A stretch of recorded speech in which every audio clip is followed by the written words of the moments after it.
বন্ধুরা, আজকে তোমাকে বলবো আমরা যে এই যে এত গাছ কাটছি, পরিবেশের কিন্তু একটা ভারসাম্য নষ্ট হচ্ছে। মানে আমরা প্রচুর গাছ কাটতে শুরু করছি। এখন গরমকাল, শীতকাল, কোনো কালেই এখন আমরা শুনছি সব কালেই গাছ কাটছি এখন। মানে গাছ কাটা আমাদের একটা অভ্যাস হয়ে দাঁড়িয়েছে।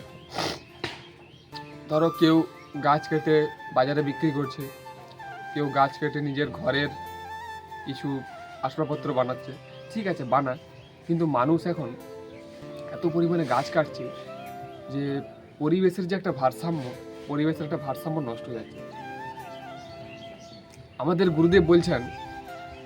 গুরুদেব বলছেন যে যদি একটা পিঁপড়া তার মানে যখন তার মরার সময়, তার আগে যদি সে মরে যায়, কিন্তু সে মরালেও কিন্তু এই যে মানে সময়ের আগে যে মরে যাচ্ছে, এটার জন্য কিন্তু পৃথিবীর ভারসাম্য নষ্ট হতে পারে।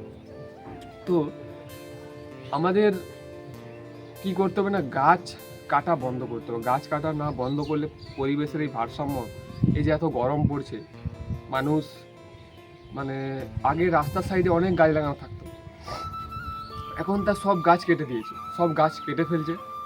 মানুষ যে একটা রোদে যাচ্ছে, রাস্তায় যেতে যে একটু কোথাও বসবে, মানে একটু ছায়রায় বসবে, সেটার কোনো মানে পথ নেই। গাছ তো লাগাচ্ছেই না মানুষ, তার উপরন্তু আবার গাছ কাটছে। তো আমাদেরকে গাছ কাটা বন্ধ করতে হবে। সবাইকে বলতে হবে যে গাছ কাটা বন্ধ করো।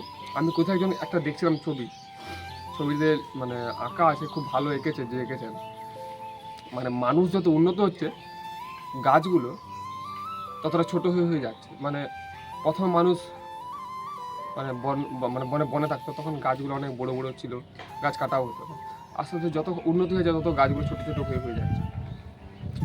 তো এখন মানুষ এতটা উন্নত হয়ে গেছে যে গাছগুলো একদম ছোট করে কেটে একদম মাটির সঙ্গে মিশে গেছে। তো আমাদের গাছ কাটা কিন্তু বন্ধ করতে হবে। গাছ যতদিন না কাটে ততদিন আমাদের পরিবেশ ঠান্ডা হবে। চারপাশে তুমি দেখতে পাবে, আমি যেখানে ভিডিও করি আমাদের ছাদে, তো এখানে চারপাশে প্রচুর গাছ লাগানো আছে। এবার যদি আমি গাছগুলো কেটে দিই, তাহলে একটু কোনো বাতাস বইবে, ঠান্ডা হাওয়া বইবে। তো গাছ আমাদেরকে রাখতে হবে। একটা গাছ এখন একটা গাছ একটা প্রাণ নয়, একটা গাছ মানে 1000 প্রাণ বাঁচাতে পারে। তো গাছ আমাদেরকে লাগাতে হবে। গাছ না লাগালে পরিবেশের ভারসাম্য আমরা হারিয়ে ফেলবো। গাছ লাগাও, জীবন বাঁচাও, এটা আমাদেরকে একটা সংগ্রাম করে নিতে হবে। তো দেখো, যে কোনো ওকেশন হোক বা কারো জন্মদিন হচ্ছে, গাছ লাগাও, কিছু হলেই গাছ লাগাও। তো গাছ যত লাগাবে তত পরিবেশের ভারসাম্য আমরা আগের মতন আমরা ফিরে পাবো। তো আজকে আমার এইটাই বলা ছিল যে গাছ কাটা আমাদেরকে বন্ধ করতে হবে। গাছ না কাটলে কিন্তু মানে গাছ কাটলে আমাদের পরিবেশের এই ভারসাম্য, আমাদের এই শীতল হাওয়া, চারপাশে যে ছায়া, গাছের ছায়া, সেগুলো কিন্তু আমরা পাবো না। আস্তে আস্তে আমরা হারিয়ে ফেলছি সব। তো এটাই আমার বলা ছিল আজকে। তো আজকের মতন এখানেই বন্ধুরা, পরের ভিডিও তোমাদের সঙ্গে আরও দেখা হচ্ছে। আজকের মতো এখানেই, ধন্যবাদ, রাধে রাধে।